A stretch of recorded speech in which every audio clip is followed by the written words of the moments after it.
The best trainers don't just explain concepts, they make them impossible to forget. And one big difference between concepts that land and the ones that slip away the moment somebody walks out the door is a great analogy. So today, I wanted to show you how to build them deliberately and how to train yourself to find them everywhere. Hi, I'm Jordan Taylor with the Corporate Training Companion. Let's get into it. Before we get into the how, let's quickly establish the why, because it's worth understanding. The brain learns by connecting new information to existing knowledge. So that's not just a preference, it's how cognition actually works. Abstract concepts become a lot more concrete when they're attached to something familiar. And a good analogy can do more in 10 seconds than a presentation can do in 10 minutes. That said, the first framework is for new content. And it's something you should be adding to your preparation process before you deliver new training for the first time. As a side note, if you don't have a training preparation process, you need one. Open the training lesson plan video in another tab. There's a full process with downloadable job aids you can start using immediately. Okay, let's walk through the first framework, the intentional method. And the first step is to identify any concepts that need an analogy. Because not every point that you make needs an analogy. You have to ask yourself, where am I likely to lose people? Or equally important, what point do I really want to drive home with a little more oomph? Once you've established that, you move on to step 2, which is to actively brainstorm. What does this concept behave like in everyday life? You want to cast a wide net. Quantity over quality at this stage is what we are looking for. Set a 5-minute timer if you need to. And by all means, if it's your jam to use AI to help you brainstorm, then use it. Once you've got a few ideas down, you'll move to step 3, which is assess and choose the best option. This is where you evaluate everything that you've brainstormed, asking questions like, does it actually illustrate the point? Is it inflammatory in some way? Does it align with your audience's values or the company culture? And once you've whittled your list down to a couple of different options, you move on to step 4, which is optional, but I do highly recommend it. And that's to socialize your analogies. Run them by somebody outside of your field. If they need you to explain the analogy, it doesn't work. The analogy should be doing the heavy lifting. It should not be creating more work for you. Once you've got a little bit of feedback, you move on to step 5, which is deploy and refine. Use it in your training. Watch the faces. Are people getting it? Does it raise more questions than it answers? Refine or replace if needed. If it doesn't improve understanding, just get rid of it. That's the entire first framework, the intentional method. Let's walk through a real example. While preparing a session for leaders on how to deliver constructive feedback, I identified one point that I wanted to hit with just a little more weight. And the point was this: as a leader, if you want feedback to be constructive, you need to find a balance between being too indirect and too direct. And that was it. So that's step 1 complete. That's the hard-hitting point that I wanted to make. Moving to step 2, I brainstormed a few ideas, and so here's what I came up with. A water temperature analogy. Taking medicine, underdose doesn't fix the problem, overdose makes it worse. A volume dial, too low and no one hears you, too high and people shut it off.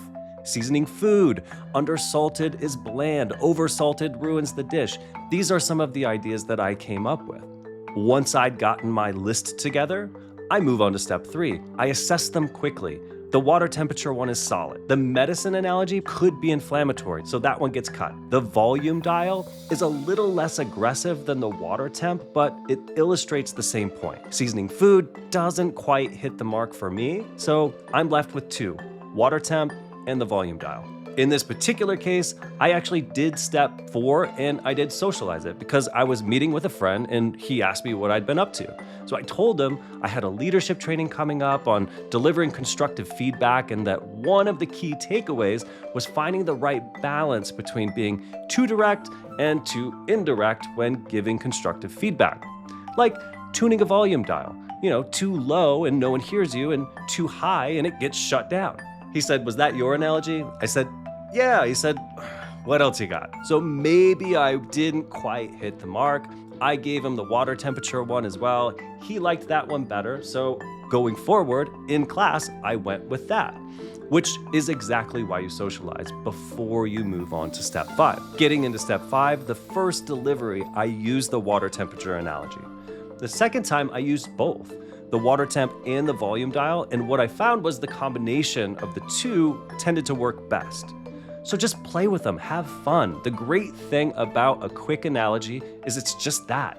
It's super quick. Now let's talk about framework 2, the ambient method. This one's for content you've already internalized. Once content has been delivered enough times and really lived in your mind, you can stop actively hunting for analogies and start passively receiving them. A few things need to be true first. 1, you need to know your content deeply enough that it lives in your background thinking. It doesn't have to be 100 deliveries before this happened, but it's probably more than 3 and likely less than 10. It also needs to be content you continue to deliver. If you're not going back to it, it's not worth investing any brain power or time. If those conditions are met, it's really about consuming broadly. The wider your inputs, the richer your analogy bank. If you only watch the same 2 shows and never leave the house, you're going to struggle to find inspiration. But if you're watching the news, a variety of different shows, getting out, trying new things, you'll find inspiration everywhere. And you'll have variety that comes with that inspiration. The hardest part about this process is capturing these ideas before they fade away. So voice memos, note apps, whatever works for you. For me, I use a dedicated idea email address. So whenever something strikes me, I put analogy in the subject line of an email, I write out the idea in the body, and I send it to myself. So whenever I'm in my Outlook, I can quickly flip to my idea inbox and see what ideas I've logged. Find a system that actually works for you. Here's an example of how this framework has worked for me. So I've been delivering train the non-trainer sessions for years. One point that's consistently hard to drive home is the idea of not lecturing, not just talking at people and expecting things to stick. So a few months back, I was watching a cooking show a few days before a session and an analogy struck me. It actually inspired me to relate the concept to a cooking class, not the show itself. But regardless, a cooking class doesn't show you a picture of what you're gonna make, describe it, and then just walk away. They cook with you, they show you techniques, they demonstrate it, they involve you throughout the entire process. So that's how I articulate the need to not just lecture. And it came from just watching a cooking show on a Tuesday afternoon. As you're developing these skills, remember what makes an analogy actually work. And it's that it's more familiar and comfortable to your audience than the concept that you're explaining. It maps cleanly, but doesn't require so many caveats that it creates more confusion than clarity. It's audience appropriate, and it holds up under follow-up questions. If somebody pokes at it and it falls apart, it needs more work. So here's your challenge. Pick one concept from your next training session, something abstract, something that historically loses people, or something that is a point that you just really want to drive home with a little more oomph, and build an analogy for it using the intentional method.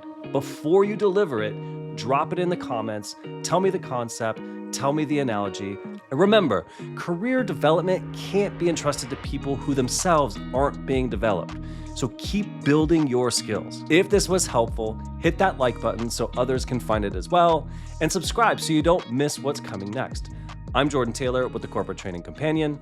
Until next time.